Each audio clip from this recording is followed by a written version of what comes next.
ఉదయకాల ప్రార్థన. మహోన్నతుడా, మహాగణుడా, శ్రేష్టమైన గొప్ప దేవ, అత్యున్నత సింహాసనంపై ఆసీనుడవైన తండ్రి, నీకే వేలాది స్తుతి స్తోత్రములు చెల్లిస్తున్న యేసయ్యా. గొప్ప దేవ, గత రాత్రి అంతయు నీ కృపాక్షేమములు భద్రత మాకు కలుగజేసి సురక్షితముగా కాచి కాపాడి మరొక నూతన దినమును దయాకిరీటముగా మాకు అనుగ్రహించినందుకు వందనాలు, స్తోత్రాలు చెల్లిస్తున్నాం యేసయ్య. గొప్ప దేవా, ఈ సూర్యోదయము మొదలుకొని సూర్యాస్తమయము వరకు మాకు తోడై ఉండండి తండ్రి. మేము చేసే పనుల్లో, ప్రయత్నాల్లో మాకు తోడై ఉండండి దేవా. మా జీవితాల్లో మేము ఏం చేస్తున్నామో అర్థం కాని స్థితిలో ఉన్నప్పుడు కూడా మాకు తోడై ఉండి నడిపించే గొప్ప దేవుడవుగా ఉన్నారు తండ్రి. స్తోత్రాలు యేసయ్యా. నిరాశ, నిస్పృహలో, దుఃఖంలో ఏం చేయాలో అర్థం కాని స్థితిలో ఉన్నప్పుడు తండ్రి, మమ్మల్ని ధైర్యపరిచి నీ వాక్యం చేత, నీ జ్ఞానము చేత ఏం చేయాలో, ఎలా చేస్తే ముందుకు వెళ్ళగలమో మాతో మాట్లాడుచు మమ్మల్ని ధైర్యపరుస్తున్నందుకు స్తోత్రాలు, వందనాలు చెల్లిస్తున్నాను యేసయ్యా.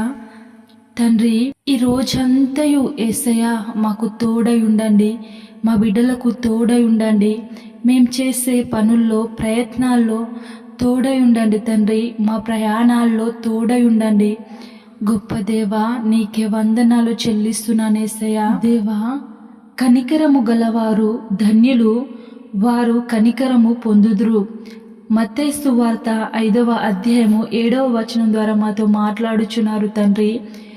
నీ కరుణ వల్ల మేము రక్షణ, పాప విముక్తి అనుభవిస్తున్నాము యేసయ్యా. మేము ఇతరుల పట్ల కరుణ చూపే మనస్సు కలిగి ఉంటే తండ్రి, మీరు మా జీవిత కాలమంతా దేవా మీ కరుణ మా వెన్నంటే ఉంచగలిగిన గొప్ప దేవుడవుగా ఉన్నారు తండ్రి. స్తోత్రాలు, వందనాలు చెల్లిస్తున్నాను తండ్రి. దేవా, ఇలాంటి కరుణగల గుణము కలిగి ఉన్నట్లయితే యేసయ్యా, మేము నీ కరుణామయ పరలోక రాజ్యంలో చేర్చబడతాము యేసయ్యా. కనికరము గల దేవా, నీకే స్తోత్రాలు, వందనాలు చెల్లిస్తున్నాము దేవా. మేము పాపంలో పడి చెడి నరకానికి వెళ్ళవలసిన మమ్మల్ని తండ్రి, నీ కనికరము, నీ ప్రేమ, నీ జాలి, నీ దయ చొప్పున, నీ శాశ్వతమైన ప్రేమ చొప్పున మమ్మల్ని ప్రేమించి, ఆదరించి, కనికరించి, మన్నించి తండ్రి మమ్మల్ని క్షమించి నీ సొంత బిడ్డలుగా రక్షించుకున్నారు. దానికోసమై మీ అమూల్యమైన రక్తంను చిందించారు తండ్రి. స్తోత్రాలు, వందనాలు చెల్లిస్తున్నాను యేసయ్యా. దేవా, ఈ ప్రార్థనలో ఏకీభవించిన ప్రతి కుటుంబాన్ని పేరు పేరున జ్ఞాపకం చేసుకోండి దేవా. కుటుంబంలో ఉన్న లోటుపాట్లను తొలగించండి దేవా. వారు ఏ పని చేస్తున్నారో, ఏ ఆలోచన కలిగి ఉన్నారో వారి ఆలోచనలు సఫలపరచండి. వారి కోరికలను సిద్ధింపచేసి వారి ఆలోచన యావత్తును సఫలపరచమని ప్రార్థిస్తున్నాను తండ్రి. గొప్ప దేవా, నీకే వందనాలు యేసయ్యా. నీ ప్రియ బిడ్డల్ని జ్ఞాపకం చేసుకోండి తండ్రి. ఎంతమంది అయితే అనారోగ్యంతో ఉన్నారో తండ్రి, వారందరినీ ముట్టండి, స్వస్థపరచండి. ఆర్థిక ఇబ్బందుల్లో, అప్పు బాధల్లో ఉన్న వారిని లేవనెత్తండి తండ్రి. చిన్నలను, పెద్దలను, యవ్వలను, వృద్ధులను అందరినీ జ్ఞాపకం చేసుకోండి తండ్రి. తోడై ఉండండి. ప్రతి ఒక్కరికి వారి వారి పనుల చొప్పున వారు చేస్తున్న ప్రయత్నాల్లో, ప్రయాణాల్లో తోడై ఉండండి దేవా. నీకే వందనాలు చెల్లిస్తున్నాను యేసయ్యా.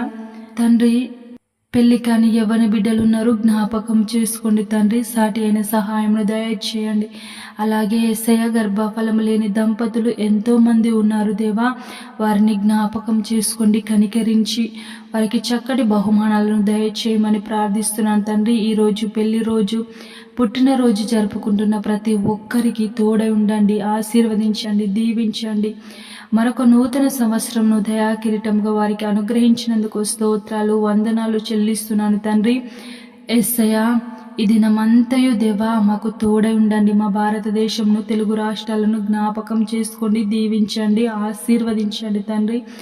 మీ పరిచర్య చేస్తున్న ప్రతి ఒక్క సేవకులను జ్ఞాపకం చేసుకోండి తండ్రి. వాడికి తోడై మీ పరిచర్య మరింతగా విస్తరించలాగున సహాయము చేయమని దేవా, ఈ దినమంతయు మాకు తోడై ఉండమని, మా కుటుంబం చుట్టూ, మా బిడ్డల చుట్టూ ప్రత్యేకమైన దేవదూతల సైన్యంని కంచెగా కాపుదలగా ఉంచి రక్షించి తండ్రి దినమంతా తోడై ఉండమని యేసయ్య నామములో స్తుతించి ప్రార్థించి అడిగి వేడుకొని పొంది ఉన్నాము మా ప్రియ పరలోకపు తండ్రి.